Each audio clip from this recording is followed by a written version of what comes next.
Atomic structure जैसे कि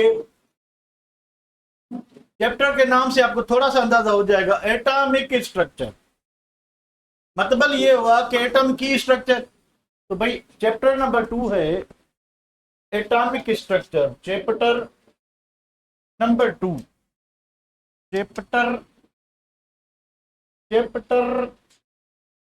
means निकल, number 2 atomic structure, atomic structure.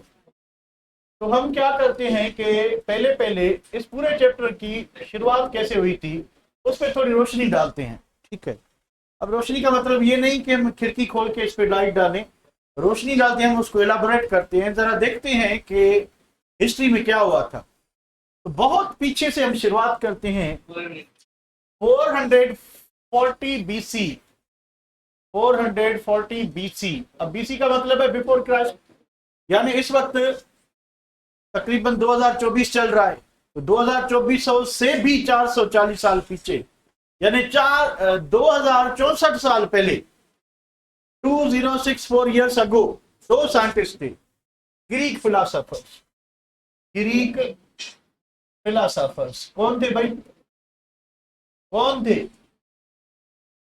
डेमोक्राइटस and, अब इसका नाम जो है वो अजीब है, आप खुद बताएं क्या होना चाहिए। जो भी आप पढ़ना चाहें, ये इसको इतराज नहीं होगा भाई को। तो डेमोक्राइटस और ल्यूकिपस ने एक वर्ड इंट्रोड्यूस किया था, एटम, एटम। अब इसमें दो वर्ड हैं, ए का मतलब आपको पता है कि नॉट, और टमास का मतलब है क्या, डिविजिबल। तो इसका मतलब क्या था ओवरऑल, इन दोनों का ख्याल था कि एटम जो है वो किसी भी चीज का छोटे से छोटा जरा है जिसको हम फर्दर छोटा नहीं कर सकते। तो इन्होंने फर्स्ट ऑफ ऑल ये वर्ड जो एटम है इसको इन्होंने क्वाइन किया था, दो थे। इनका ख्याल था कि एटम से छोटा और कोई नहीं होता। अब इस बात को तकरीबन बहुत सौ साल चलाया गया। 1803 में जॉन डाल्टन ने हमें यही बताया कि एटम जो है, एटम वही है इनडिविजिबल, यानी इन्होंने जो 2460 साल पहले बात की थी, इसने भी कोई 2200 साल करीब पहले यही बात की। सॉरी कितने साल, 200 साल पहले, 200 कोई 19 साल पहले इसने भी यही बात की कि एटम जो है वो क्या होगा, इंडिविजिबल होगा। यानी ये इसकी बात को, इनकी बात को, दोनों की बात को की तायद कर रहा था कि वाकई भी जो है एटम मैटर का छोटे में छोटा होता है जिसको हम फर्दर डिवाइड नहीं कर सकते, ठीक है। अब बात आती है, मैदान में आता है 1833 में Michael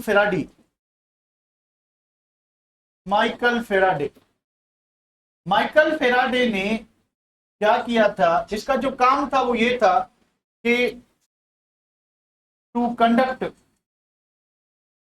conduct electricity through electrolytic solution, electricity through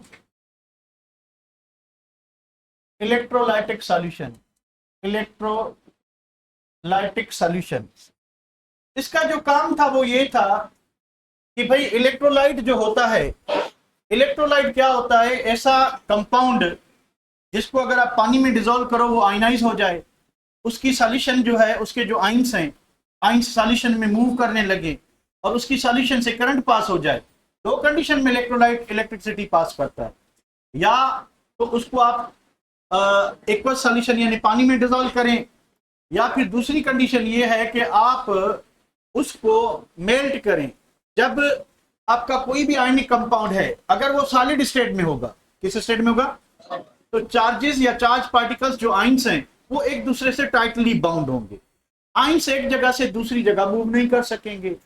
और कंडक्टर होने के लिए ये जरूरी है कि आइंस एक जगह से दूसरी जगह इजिली माइग्रेट करें। तो जब तक आयनिक कंपाउंड सॉलिड होगा वो बैड कंडक्टर होगा। तो जब आप उसको पिघलाएंगे, मेल्ट करेंगे, तो उसके आइंस एक जगह से दूसरी जगह मूव कर सकते हैं। जब आप उसको पानी में डिसॉल्व करेंगे तो पानी में क्या होगा कि उसके आइंस एक जगह से दूसरी जगह क्या करते हैं, मूव करते हैं। तो इस वजह से क्या होता है कि वो गुड कंडक्टर होता है, ठीक है, बन जाता है। तो ये इलेक्ट्रोलाइट की जो सॉल्यूशन होती है उसमें करंट पास करने का काम कर रहा था कौन? Michael Faraday. इसने क्या देखा, नोट क्या किया, इसने कहा कि जो हर आयन होता है उसमें आयन जो बनता कैसे कि छोटी सी चार्ज जो है, यानी छोटा यूनिट चार्ज का हम एटम से निकाल भी सकते हैं और एटम में डाल भी सकते हैं, दोनों चीजें हैं। यानी इसका मतलब क्या हुआ कि एटम से भी छोटी चीज निकल भी सकती है और आ भी सकती है। तो यहां से एक हिंट मिलती है कि एटम जो है वो डिविजिबल हो सकता है, क्योंकि कंफर्मेशन नहीं थी। इसने क्या किया कि इसने चार्ज जो थी, चार्ज ऑन एन आयन, कि आयन पे कितनी चार्ज होगी या आयन कितनी चार्ज लेके क्या होगा, आपका डिस्चार्ज होगा, ठीक है, वो इसने कैलकुलेट किया। तो उसका सिंपल फंडा था F अपॉन Na। F जो है फेराड, इसके अपने नाम पे फेराडे साइंटिस्ट था। तो 1 फेराड इज इक्वल टू होता है 96,500 कूलम। कहां पे 450 भी लिखा होता है, 96,450, ठीक है। तो डिवाइडेड बाय क्या होगा, वो दोस्तों नंबर 6.02 इंटू 10 टू पावर 23। आप हैरान रह जाएंगे कि आपको जो आंसर मिलेगा वो मिलेगा कितना, 1.6 into 10 to power minus 19 coulomb पर मोल मिलेगा, कोलम पर मोल, ठीक है। तो ये जो इलेक्ट्रॉन की चार्ज है, अब इलेक्ट्रॉन का कहीं जिक्र नहीं है, उसने ये कहा था कि ये फॉर एग्जांपल ये सोडियम आयन है, तो सोडियम आयन जो है कितनी चार्ज लेके न्यूट्रल होगा, इतनी, कितनी, 1.6 इंटू 10 टू पावर -19 है, सॉरी -19 चार्ज ये लेगा, तो सोडियम क्या हो जाएगा, न्यूट्रल हो जाएगा। सोडियम चार्ज इसकी क्या हो जाएगी, खत्म हो जाएगी अगर ये इतनी चार्ज लेता है, ठीक है। यानी इसमें पहले क्या हुआ था कि इतनी चार्ज निकल गई थी, यानी अगर न्यूट्रल सोडियम है तो न्यूट्रल सोडियम आयन कैसे बनेगा कि जब ये आयन बनेगा तो इतनी चार्ज निकल जाएगी, 1.6 इंटू 10 टू पावर -19 कोलम पर मोल चार्ज जो है वो क्या हो जाएगी, इससे जब निकलेगी तो ये पॉजिटिव आयन बनाएगा, अगर ऐड होगी तो ये न्यूट्रल हो जाएगा, ठीक है। तो यानी इसके एक्सपेरिमेंट के हिसाब से एटम में एक छोटी सी बेसिक यूनिट चार्ज जो है वो निकल भी सकती है, आ भी सकती है, तो उससे क्या बनते हैं, आयन बनते हैं या एटम दोबारा बन जाएगा। तो इसके एक्सपेरिमेंट से, माइकल फेराडे के एक्सपेरिमेंट से एक क्लू मिलता है, हिंट मिलती है, क्लू अबाउट इलेक्ट्रॉन, के एटम में इलेक्ट्रॉन हो सकता है, क्योंकि इलेक्ट्रॉन डिस्कवर नहीं हुआ, क्योंकि इलेक्ट्रॉन डिस्कवर नहीं हुआ, सिर्फ हमें क्या मिली, एक हिंट मिली। हिंट किस चीज की मिली, बाल्टी की हिंट मिली, ठीक है, क्लू अबाउट इलेक्ट्रॉन, ठीक है बेटा। इसको आगे बढ़ाते हैं। तो तीन चीजें, एटम का नाम कहां से आया, जॉन डाल्टन ने भी वही बात की, और फेराडे एक्सपेरिमेंट से एक थोड़ी सा इशारा मिला कि एटम डिविजिबल होता है और उसमें कुछ चीजें प्लस माइनस हो सकती हैं, ठीक है। अच्छा, उसके बाद क्या चीज थी, 1869 में विलियम क्रुक्स साइंटिस्ट था। इसका काम क्या था, इसने के कंडक्टिविटी ऑफ गैसेस पे काम किया, कंडक्टिविटी ऑफ गैसेस पे काम किया कि गैसेस में करंट कैसे पास किया जाए। अब जो इलेक्ट्रोलाइट यानी कंपाउंड में करंट काम पास करने का जो काम था वो तो उसने स्टार्ट किया था माइकल फेराडे ने। गैसेस में करंट कैसे पास किया जाए वो काम किया था विलियम क्रुक्स ने। विलियम क्रुक्स ने क्या किया, विलियम क्रुक्स ने एक ट्यूब ली जो बनाई थी जर्मन इंस्ट्रूमेंट मेकर था हेनरी गिस्लर, उसने, और गैसेस में करंट पास करने का काम भी उसी ने स्टार्ट किया था, हेनरी गिस्लर ने, जर्मन इंस्ट्रूमेंट मेकर ने। हाँ, इसने उस काम को आगे बढ़ाया। और इसने क्या किया कि जब इसने नोट किया कि जब हम किसी में डिस्चार्ज ट्यूब में, अब डिस्चार्ज ट्यूब क्या होती है कि गिलास की ट्यूब है, इसके नीचे एक वैक्यूम पंप होता है, अंदर बिल्ट इन इलेक्ट्रोड्स होते हैं, इन इलेक्ट्रोड्स को जो है हाई वोल्टेज बैटरी से कनेक्ट किया जाता है। और उस वक्त जो बैटरी की रिक्वायरमेंट थी वो 5000 से लेके 10,000 वोल्ट तक थी, यानी बैटरी का जो पावर होना चाहिए वो कम से कम इतने पोटेंशियल डिफरेंस का होना चाहिए।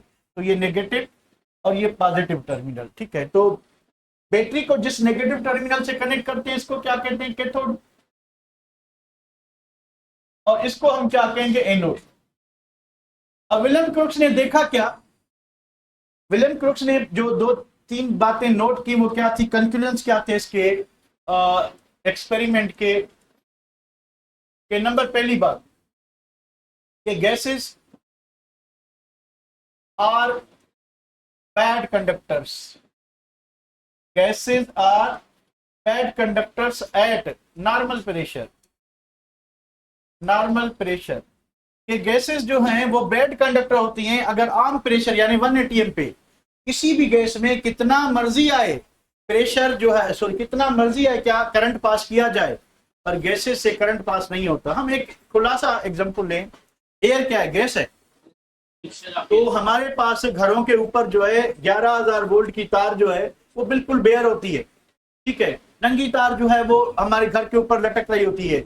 अगर गैस में करंट पास होता तो जब भी हम क्या कहते हैं छत पे चढ़ते हैं तो हम वाइब्रेशन पे होते और वो हमें खींच लेती तार।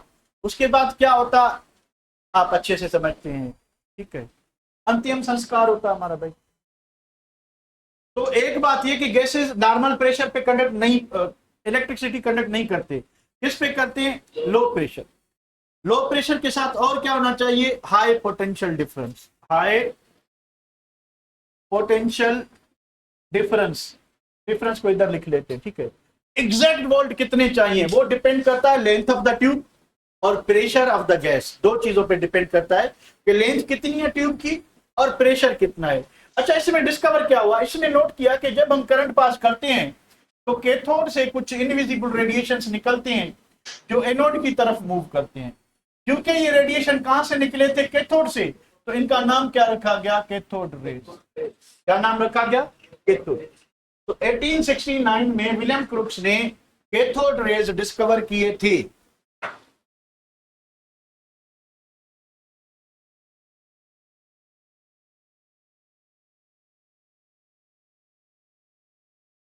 तो 1869 में विलियम क्रुक्स ने क्या किया था, कैथोड कैसे डिस्कवर किया था। ये वैक्यूम पंप होता है, इसका काम क्या है, गैस का प्रेशर कम करने के लिए, ठीक है, गैस का प्रेशर कम करने के लिए हम इसको यूज करते हैं। चले इसको आगे बढ़ाते हैं। अब बात आई कि जब कैथोड रेज डिस्कवर हो गए, कौन कौन से रेज डिस्कवर हुए, कैथोड रेज। अब कैथोड रेज डिस्कवर हुए हुए हुए तो इसकी प्रॉपर्टीज को फाइंड करने के लिए काफी सारे साइंटिस्ट थे। कौन था भाई, Leonard Perrin, J Thomson, Goldstein, Maxwell, और भी बहुत से नाम आते हैं पर ये मोस्ट कॉमन नेम है। इनमें जो इंपॉर्टेंट काम थे, जे थॉमसन, इसने e upon m ratio find किया और इसी ने बताया कि ये कैथोड रेज जो है ये इलेक्ट्रॉन होते हैं, असल में इलेक्ट्रॉन कोई और चीज नहीं बल्कि ये कैथोड रेज होते हैं, इसने बताया, पर थोड़ा देर से बताया, ठीक है। अच्छा, पेरिन ने क्या किया, इसने इसकी जो है क्या करते हैं, रिफ्लेक्शन मालूम की बाय मैग्नेटिक फील्ड। अब क्योंकि इन पे चार्ज होती है तो अगर आप इलेक्ट्रिकली चार्ज प्लेट लगा देंगे इनके रास्ते में, कैथोड रेज पे जो चार्ज होती है, इलेक्ट्रॉन होते हैं नेगेटिव चार्ज, तो इधर पॉजिटिव चार्ज है प्लेट, इधर नेगेटिव चार्ज है। अगर इधर आप नॉर्थ साउथ पोल लगा दें तो इसको कहां जाना चाहिए, इलेक्ट्रॉन को सीधा जाना चाहिए या टुवर्ड्स पॉजिटिव एंड, ठीक है। तो ये पॉजिटिव आयन, ये डिफ्लेक्शन पेरिन ने बताई थी इलेक्ट्रिक फील्ड की, जे थॉमसन ने, ई अपॉन एम रेशियो इसने, गोल्डस्टाइन ने जो है कैथोड इसी डिस्चार्ज ट्यूब में प्रोटॉन डिस्कवर किया। तो यानी हर किसी का थोड़ा थोड़ा काम था पर मेन ये काम थे, ठीक है। अच्छा, इसको प्रॉपर्टीज यानी कैथोड रेज डिस्कवर हो गए, होने के बाद इनकी क्या क्या प्रॉपर्टीज होती हैं, ये स्ट्रेट लाइन में ट्रेवल करते हैं, इन पे नेगेटिव चार्ज होती है, इनका ईएम रेशियो रेजिडुअल गैस पे डिपेंड नहीं करता और इनका चार्ज और मास हमेशा सेम होता है और यही बेसिकली इलेक्ट्रॉन होते हैं। ये सारी चीजें यानी कैथोड रेज के डिस्कवर होने के बाद हुई। तो ये बात चल रही थी 1869 की। अब आते हैं, अब इलेक्ट्रॉन जो है वो जेरे बहस था, अभी डिस्कवर कंप्लीटली, यानी इलेक्ट्रॉन को इलेक्ट्रॉन किसी ने नहीं कहा था कि 1886 में 1886 में गोल्डस्टाइन, पूरा नाम है यूजिन गोल्डस्टाइन। यूजिन गोल्डस्टाइन ने क्या किया कि डिस्कवर्ड प्रोटॉन। इसने क्या किया कि डिस्कवर्ड प्रोटॉन। इसने प्रोटॉन डिस्कवर किया। कैसे डिस्कवर किया? इसने यही डिस्चार्ज ट्यूब ली। क्या किया इसने डिस्चार्ज ट्यूब ली। उसने एक चीज जो है, इसने एक चीज जो चेंज की वो ये थी कि इसने एक परफोरेटेड कैथोड लिया। कैथोड में फाइन होल्स थे, कैथोड में फाइन होल्स थे, और एनोड वैसा का वैसा। एनोड में कोई चेंज नहीं थी, वही बैटरी, वही वैक्यूम पंप, ये B for battery, everything is same. Only difference in this discharge tube and Crookes tube is that कि उसमें जो एनोड और कैथोड दोनों एक थिन प्लेट थी, इसमें क्या था कि परफोरेटर। वो क्यों था वो भी मैं आपको बताता हूं।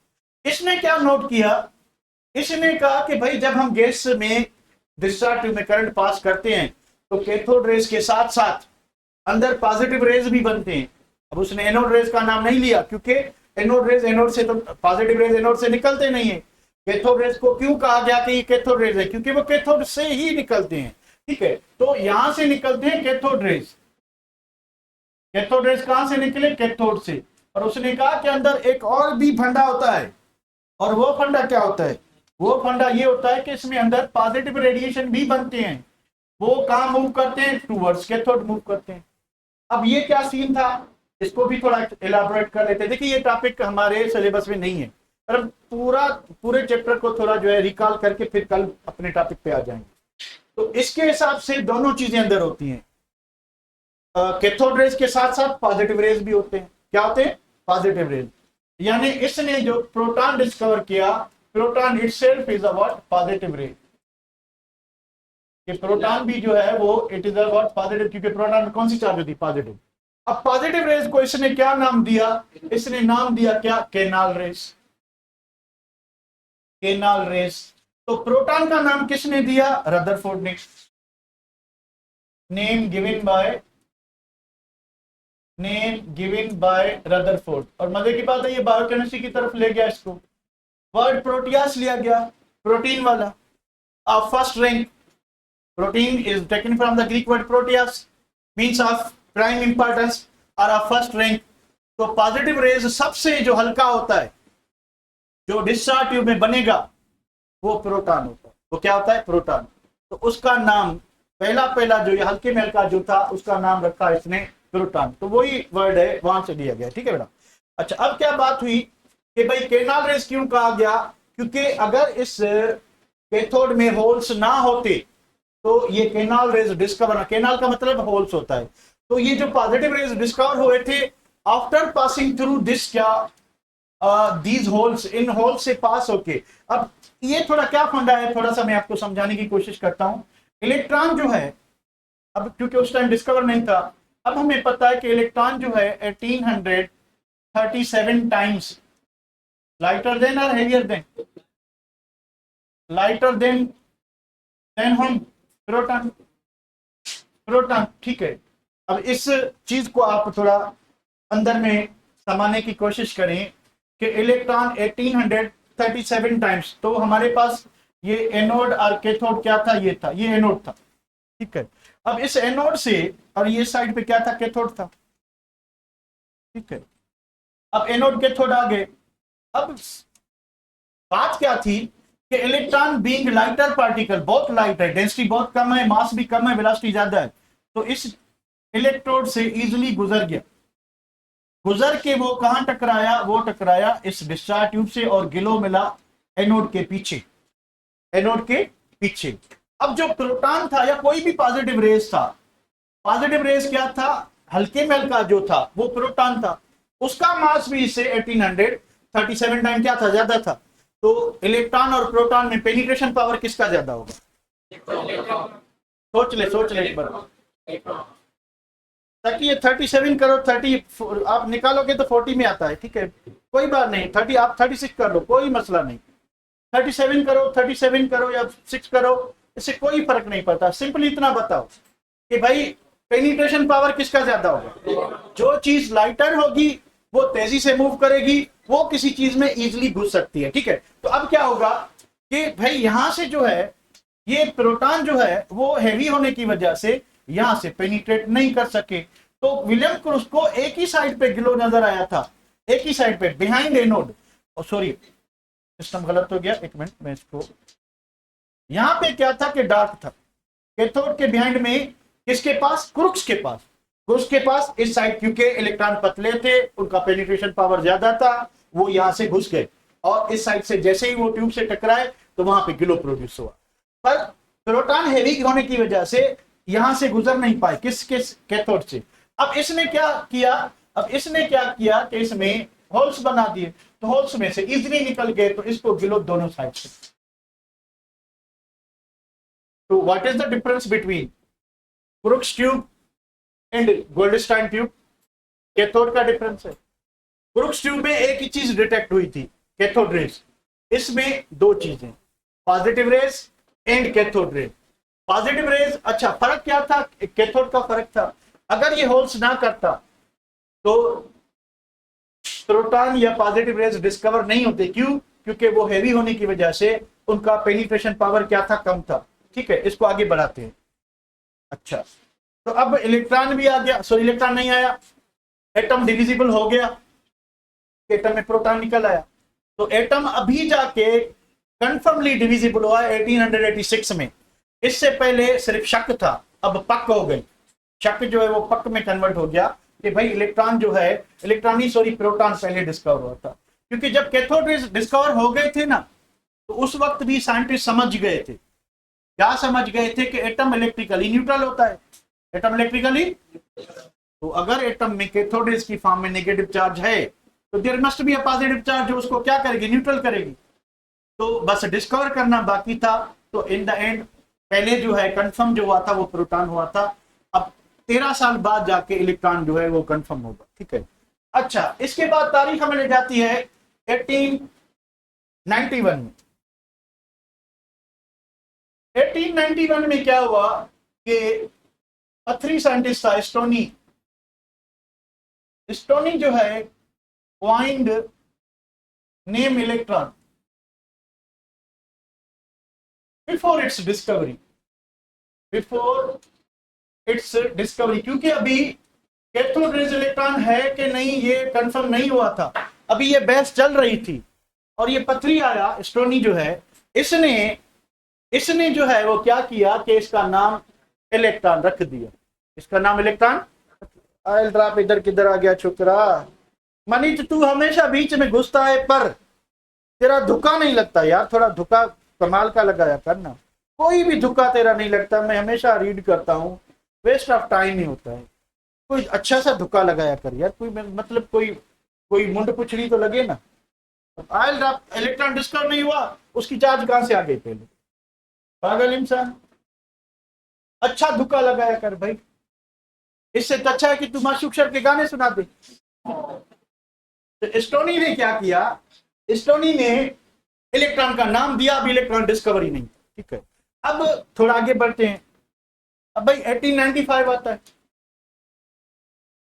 1895 में दो इवेंट्स होते हैं, रेडियोएक्टिविटी डिस्कवर हुई बाय हेनरी बेकरल।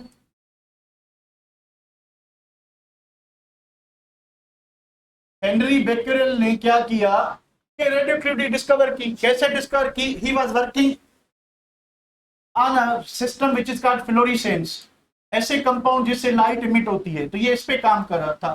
तो इसने एक यूरेनियम का मिनरल लिया,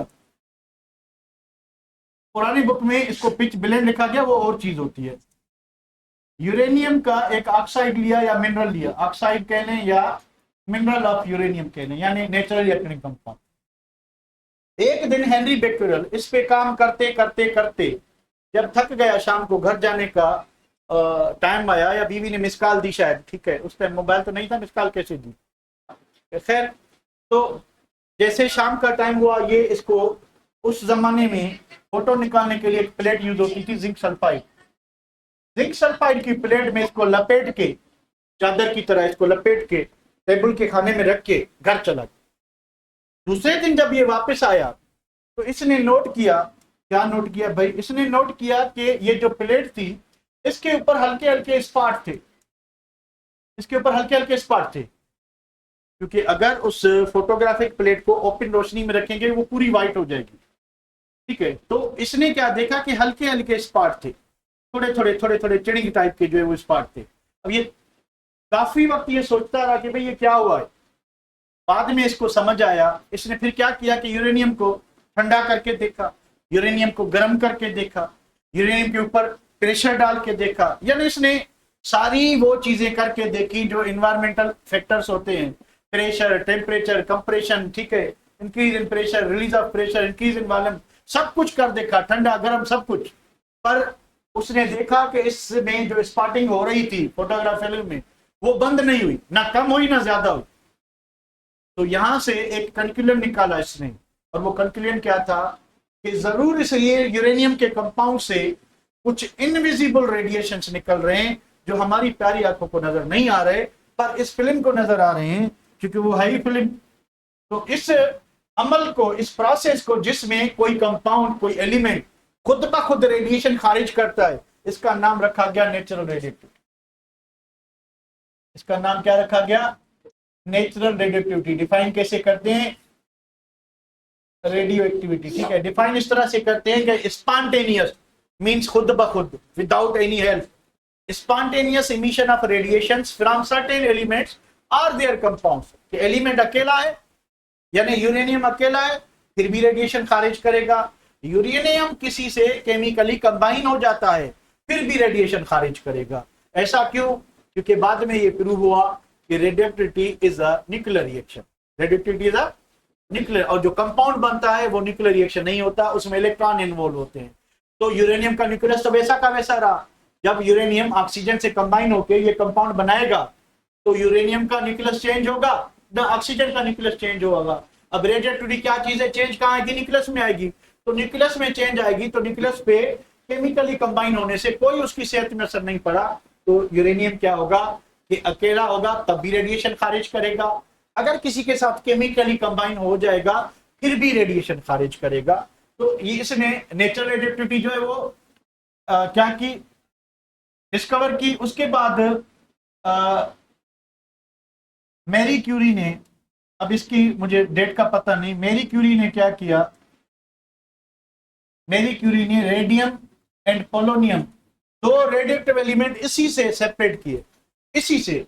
मैरी क्यूरी जो है ये मर गई थी इसी का यूरेनियम पे काम करते करते, ठीक है। फिर इसकी बेटी आती है इरीन क्यूरी। इरीन क्यूरी ने क्या किया कि आर्टिफिशियल रेडियोएक्टिविटी इंट्रोड्यूस करवाई। आर्टिफिशियल रेडियोएक्टिविटी सबसे पहले जो आर्टिफिशियल रेडियोएक्टिविटी है वो, यानी जो न्यूक्लियर बम है वो इसकी मेहरबानी से दुनिया में आए थे। आर्टिफिशियल यानी एक एलिमेंट ऐसे हैं जो खुद ब खुद स्पॉन्टेनियसली रेडिएशन खारिज करेंगे, और एक ऐसे हैं जो कि स्टेबल होते हैं और हम उसको आर्टिफिशियली क्या करते हैं, उस न्यूक्लियस को अनस्टेबल करते हैं, ठीक है। तो इसी आर्टिफिशियल रेडियोएक्टिविटी की एप्लीकेशन के बाद 1932, यानी अभी बहुत देर है, वहां जाके जेम्स चैडविक ने न्यूट्रॉन डिस्कवर किया था। अभी ये फंडे चल रहे हैं। तो रेडियोएक्टिविटी के साथ 1895 में एक और चीज हुई थी, that was X rays were discovered. X rays were discovered by William Roentgen. तो विलियम रोएंटगन ने एक्सरेज डिस्कवर किए थे, वो भी कहां पे? डिस्चार्ज ट्यूब में। वो भी कहां पे? डिस्चार्ज ट्यूब में। एक चीज चेंज थी, वो क्या था कि एनोड थिक था, थिक एनोड। थिक एनोड का नाम रखा गया टारगेट मटेरियल। थिक एनोड का ये नाम लगा गया। कॉन्सेप्ट क्या था एक्सरेज बनने का कि जैसे ही कैथोड से फास्ट मूविंग कैथोड रेज निकलेंगे, एनोड की थिकनेस ज्यादा होने की वजह से उससे पेनिट्रेट नहीं कर सकेंगे। तो ये जो फास्ट मूविंग कैथोड रेज आ रहे हैं, जैसे ही सडनली इसके अंदर घुसेंगे तो बीच में कहीं स्टॉप हो जाएंगे। तो इनके पास जितनी एनर्जी होगी वो in the form of radiation क्या करेंगे? खारिज करेंगे। एक कॉन्सेप्ट ये होता कि when fast moving cathode rays strike with thick anode से टकराएंगे, तो टकराने की वजह से वो सडनली स्टॉप हो जाएंगे क्योंकि उनकी थिकनेस ज्यादा है। जैसे ही वो सडनली स्टॉप होंगे तो उनकी एनर्जी क्या हो जाएगी, जीरो हो जाएगी। कैसे होगी कि जितनी उसमें एनर्जी थी वो रेडिएशन के फॉर्म में निकल जाएगी। एक कॉन्सेप्ट ये एक्सरे बनाने का जो कि इतना रिलायबल नहीं है।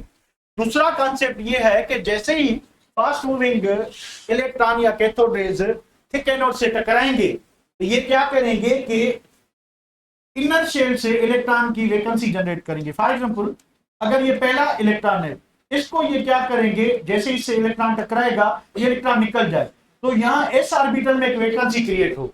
अब क्या हो, अब एक्सरे कब बनेगा, जब ऊपर वाले शेल्स में जो इलेक्ट्रॉन मौजूद हैं आखिरी शेल वाला इलेक्ट्रॉन क्या करे, इस पहले शेल में जंप करे, तभी एनर्जी डिफरेंस क्या होगा, ज्यादा होगा, तब बनेगा एक्सरे। ठीक है, तो दूसरा ये मोर रिलायबल कॉन्सेप्ट है कि एनोड की आयनाइजेशन होगी, पर शर्त क्या है कि इलेक्ट्रॉन जो निकले वो के शेल से निकले। इलेक्ट्रॉन कहां से निकले, के से या एल से निकले। तो इसलिए आपने पढ़ा होगा के सीरीज, के अल्फा, के बीटा सीरीज। ठीक है, तो अगर के शेल से इलेक्ट्रॉन निकलता है और इलेक्ट्रॉन अब आए कहां से, ऊपर वाले शेल से आए, तो उसका एनर्जी डिफरेंस क्या होगा, ज्यादा होगा, हमें क्या मिलेगा, एक्सरे मिलेगा। तो इस तरह से 1895 में दो चीजें हुई थी, एक दिस एंड दूसरी दिस। आगे बढ़ाते हैं। रेडियोएक्टिविटी एक बहुत बड़ी फिल्म है। ठीक है, इसको क्योंकि सिलेबस में है नहीं तो इसको इतना ज्यादा नहीं चलाते, वैसे ये बहुत बड़ी फिल्म है। तो इतना बता चाहता हूं कि रेडियोएक्टिविटी होती क्यों है, due to unstable nuclei. Unstable nuclei, unstable nuclei कौन सा होगा, जिसका neutron proton ratio larger than 1.5 होगा। अगर न्यूट्रॉन प्रोटॉन रेशियो 1.5 से ज्यादा है तो आपका न्यूक्लियस क्या होगा, अनस्टेबल होगा। और अनस्टेबल न्यूक्लियाइड क्या करेगा, रेडिएशन तब तक खारिज करेगा जब तक उसका neutron proton ratio stability zone में नहीं आ जाता, तब तक वो, यानी यूरेनियम उस वक्त तक अल्फा बीटा गामा पजामा पार्टिकल खारिज करता रहेगा जब तक ये लीड में कन्वर्ट नहीं हो जाएगा। यानी हेवियर एलिमेंट में लीड जो है प्लम्बम एटॉमिक नंबर 82, यूरेनियम का कितना है 92, तो ये यानी 10 एटॉमिक नंबर इसका कम होगा कि पूरी साइकिल है। ठीक है, ये रेडिएशन खारिज करता जाएगा करता जाएगा करता जाएगा, स्टॉप कहां होगा, जब ये लीड में कन्वर्ट हो जाएगा। ठीक है, यानी इसका न्यूट्रॉन प्रोटॉन रेशियो जब तक मेंटेन हो जाएगा। ये पुरानी बात थी कि सिर्फ हेवियर एलिमेंट, जो हेवियर एलिमेंट है वो क्या करते हैं, रेडियोएक्टिव होते हैं। ठीक है, पर बाद में पता चला कि neutron proton ratio is the main चीज। ठीक है, ये डिसाइड करेगी। अब देखिए ट्राइटियम हाइड्रोजन एटॉमिक नंबर 1 है, अब लीड के बाद तो 83 एटॉमिक नंबर ना, यूरेनियम का 92 है। हम बात करें एक एटॉमिक नंबर वाले की, किसकी, ट्राइटियम की, रेडियोएक्टिव होता है। कार्बन 14 रेडियोएक्टिव होता है। तो छोटे छोटे एलिमेंट भी होते हैं। Deciding factor is the stability of nucleus, stability of nucleus. ठीक है, चलिए इसको आगे बढ़ाते हैं। यहां तक क्या 1895 पहुंचे, 95 को आगे बढ़ाते हैं। भाई आता है 1897, जब जे थॉमसन ने इलेक्ट्रॉन डिस्कवर किए। जे थॉमसन डिस्कवर्ड इलेक्ट्रॉन, कहां से, वही आपकी जो डिस्चार्ज ट्यूब थी, कैसे कैसे किए भाई, वही इसने कहा कि ये जो कैथोड रेज हैं, ये जो कैथोड रेज हैं, इनका ई अपॉन एम रेशियो क्या आता है, हमेशा सेम आता है। आप कोई भी गैस डालें, आपको यानी डिस्चार्ज ट्यूब में आपने हाइड्रोजन डाली, आपने हीलियम डाली, आपने सोडियम वेपर्स डाले, आपने पोटेशियम वेपर्स डाले, आपने क्लोरीन डाली, फ्लोरीन डाली, कोई भी गैस डाली, सबने कैथोड रेज रिलीज किया, पर उसका चार्ज और मास रेशियो हमेशा क्या था, सेम था। सेम था, इसका मतलब ये हुआ कि कैथोड रेज असल में क्या चीज है, ये इलेक्ट्रॉन है। कैथोड रेज क्या है, ये इलेक्ट्रॉन है, और ये एक फंडामेंटल पार्टिकल है। ये क्या है, फंडामेंटल पार्टिकल है, जो कि हर मैटर में अवेलेबल है। क्योंकि हमने जितनी भी चेंजेस की, हमने गिलास मटेरियल चेंज किया, हमने इलेक्ट्रोड्स चेंज किए, हमने अंदर जो गैसेस फिल कर रहे हैं वो चेंज की, पर किसी भी चेंज का कोई फर्क नहीं पड़ा। बेशुमार कैथोड रेज इलेक्ट्रॉन की फॉर्म में निकलते रहे। इसी तरह से इसने कहा कि यही जो कैथोड रेज है यही इलेक्ट्रॉन है, आप इसको जंगल में ना ढूंढे, यही इलेक्ट्रॉन है। इस तरह से इलेक्ट्रॉन की कंफर्मेशन हो जाती है। अब बात आती है पूरे 1900 की। 1900 में क्या आया, प्लैंक्स क्वांटम थ्योरी आई। प्लैंक्स क्वांटम थ्योरी,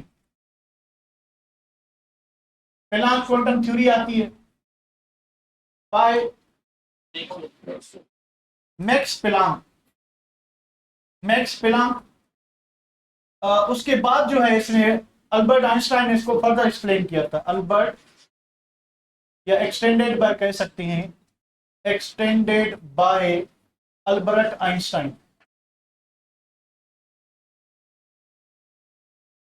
ठीक है, तो पहला पहला जो काम किया था प्लांक्स क्वांटम थ्योरी पे, ही वाज मैक्स प्लांक, पूरा 1900। इसको रेवोल्यूशनरी थ्योरी भी कहते हैं, क्योंकि इस थ्योरी के हिसाब से एटम को एक्सप्लेन करने में बहुत ज्यादा मदद मिली थी। यानी एटम को एक्सप्लेन करने में जो सबसे ज्यादा उस वक्त योगदान था इस टाइम में, वो प्लांक क्वांटम थ्योरी का था। और सबसे पहला साइंटिस्ट जिसने प्लांक क्वांटम थ्योरी की मदद से एटम को एक्सप्लेन किया, कौन था? रदरफोर्ड था, बोर था, मैक्स प्लांक था, या श्रोडिंगर था? कौन था? कौन था? मनीष बताएगा, मेरा प्यारा स्टूडेंट मनीष बताएगा। और she was bore, sorry he was bore. Bore, Rutherford काफी, रदरफोर्ड लगा लगा, कोई बात नहीं भाई, धुक्का ही मारना, क्या है लिखना है, लगा। बोर था, तो बोर पहला साइंटिस्ट है। इस थ्योरी के एडवेंट के 13 साल बाद नील बोर ने इस थ्योरी के फर्स्ट टाइम क्या किया था, यूज किया था। चले आगे बढ़ाते हैं इस किस्से को। मैक्स प्लांक क्या कहता है? मैक्स प्लांक कहता है कि जो लाइट है या कोई भी एनर्जी है, एनर्जी जो है वो डिसकंटिन्यूअसली फ्लो करती है, डिसकंटिन्यूअसली फ्लो करती है। एनर्जी क्या करती है? डिसकंटिन्यूअसली फ्लो करती है। यानी एनर्जी किसी भी बॉडी में अगर एंटर होगी, इसका मतलब यह था कि वो क्वांटम की फॉर्म में, क्वांटम की फॉर्म में क्या होती है, यानी ये वेव्स की फॉर्म में ट्रेवल करती है। ठीक है, अगर ये क्वांटम जो है वो इन दी फॉर्म ऑफ लाइट है, quantum in the form of light है, जिसको क्या कहते हैं, फोटॉन। यानी इसके हिसाब से फोटॉन जो है वो एनर्जी का छोटे से छोटा जरा है, वो मिलके क्या बनाते हैं, पूरी लाइट बनाते हैं। ठीक है, तो अगर आपके पास क्वांटम किसी भी एनर्जी का हो सकता है, पर फोटॉन सिर्फ वर्ड तब यूज करेंगे जब आपके पास कौन सी एनर्जी हो, लाइट एनर्जी हो। तो आप किसी मटेरियल पार्टिकल के लिए लफ्ज फोटॉन यूज नहीं कर सकते, आप लाइट एनर्जी के लिए यूज कर सकते हैं। दूसरी इसकी जो मेन बात थी कि energy is directly proportional to frequency, energy is directly proportional to frequency, और एनर्जी इज इक्वल टू क्या होगा, एच न्यू। इसको आइंस्टाइन ने क्या,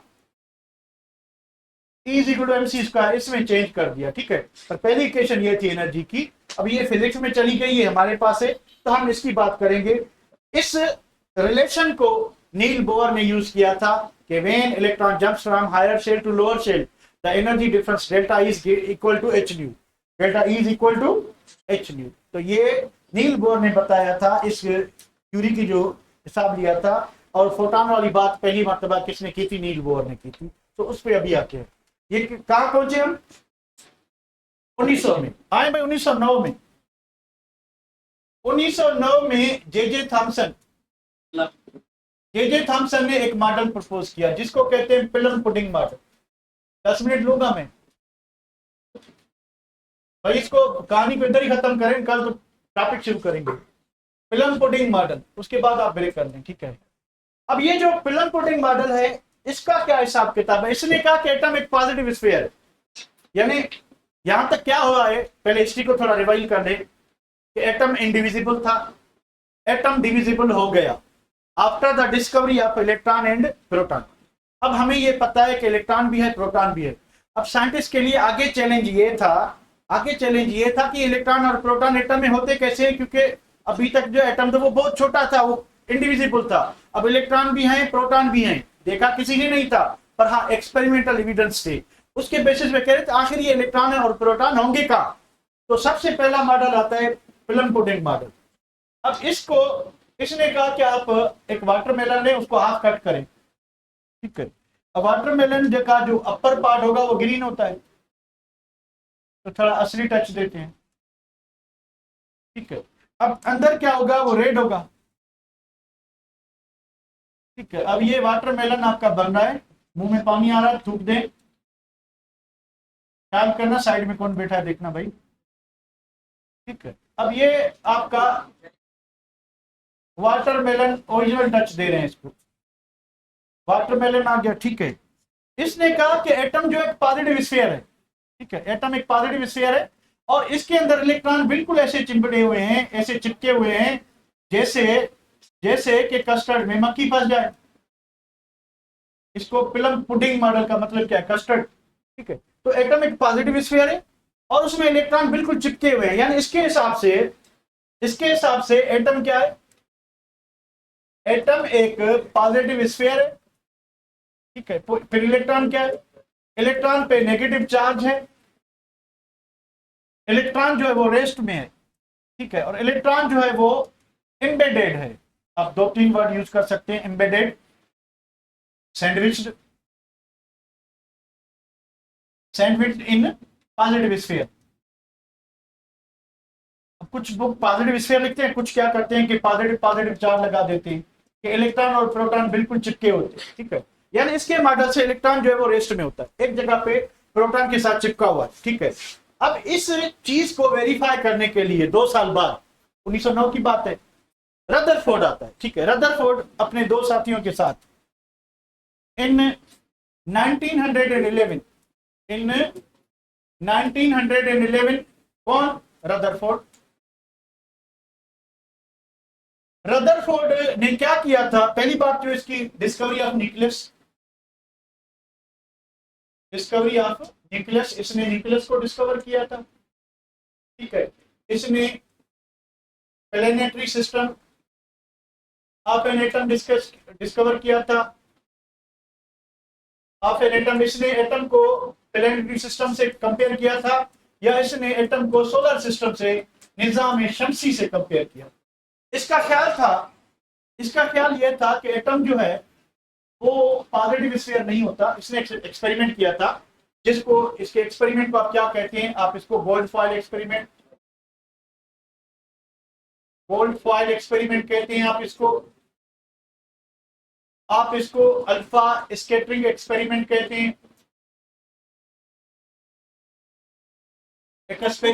हैं, आप इसको डिस्कवरी ऑफ न्यूक्लियस भी कहते हैं।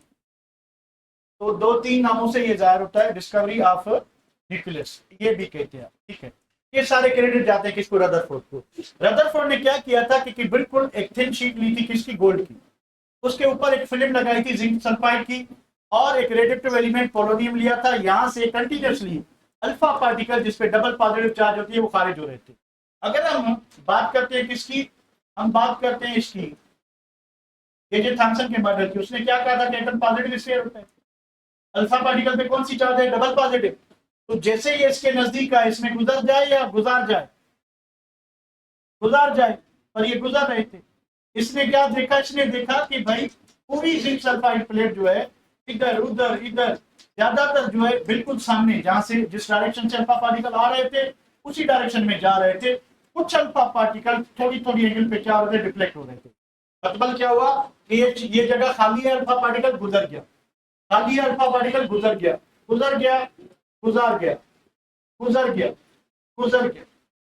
तो अल्फा पार्टिकल के सीधा जाने से क्या प्रूव होता है कि वहां पे पॉजिटिव चार्ज नहीं है। अगर पॉजिटिव चार्ज होती तो alpha particle double positive charge है, डिफ्लेक्ट हो जाता। उसके नजदीक आता तो थोड़ी डिफ्लेक्शन, बिल्कुल उसके सामने आता तो बहुत ज्यादा डिफ्लेक्शन। इसने बताया क्योंकि ज्यादातर आपके अल्फा पार्टिकल सीधे जाते हैं, इसका मतलब कि पूरे एटम पर पॉजिटिव चार्ज नहीं है। एटम चार्ज एक सेंट्रल पार्ट पे है, इस सेंट्रल पार्ट का नाम इसने क्या रखा, न्यूक्लियस। अब इसको प्लैनेटरी मॉडल क्यों कहते हैं, इसने कहा कि एटम के सेंटर में न्यूक्लियस होता है और अराउंड 99.75% मास जो है उसी के अंदर होता है। एटम का मास किसमें होता है, न्यूक्लियस में। और न्यूक्लियस बहुत डेंस पार्ट है, इस पे पॉजिटिव चार्ज होती है क्योंकि इसमें प्रोटॉन होता है। अब 1920 में रदरफोर्ड ने एक हिंट दी थी कि एटम के अंदर न्यूट्रल पार्टिकल है जिसका मास प्रोटॉन के लगभग बराबर है, जिसको हम अभी न्यूट्रॉन कहते हैं। एक मिसाल दिया था कि भाई हाइड्रोजन का एटॉमिक नंबर 1, उसके पास एक इलेक्ट्रॉन एक प्रोटॉन। हीलियम का एटॉमिक नंबर 2, उसके पास एक प्रोटॉन, दो प्रोटॉन 2 इलेक्ट्रॉन, उसका मास 4 क्यों हो गया? कि जरूर प्रोटॉन जैसा मास रखने वाला एक न्यूट्रल चीज जो है वो मौजूद है, जो है इसका मास बढ़ा रही है, तो फिर आर्टिफिशियल रेडियोएक्टिविटी के थ्रू 1932 में ये जाके डिस्कवर होता है। तो हम बात कर रहे थे 1911 की, तो यहाँ पे एक एटॉमिक मॉडल डिस्कवर हुआ, उसमें इसने जो है एटॉमिक मॉडल को किससे कंपेयर किया था। यार बहुत लंबी बात हो जाएगी, करें थोड़ी, कर लेते हैं 2 मिनट, 2 ही मॉडल बचे। 1913 नील्स बोर एटॉमिक थ्योरी, जिसको बोर्स एटॉमिक थ्योरी कहते हैं, वो तो रदरफोर्ड ने भी, इसका काम क्या था, इसने क्या किया कि एक्सप्लेन्ड कहें या रिमूव्ड इफेक्ट्स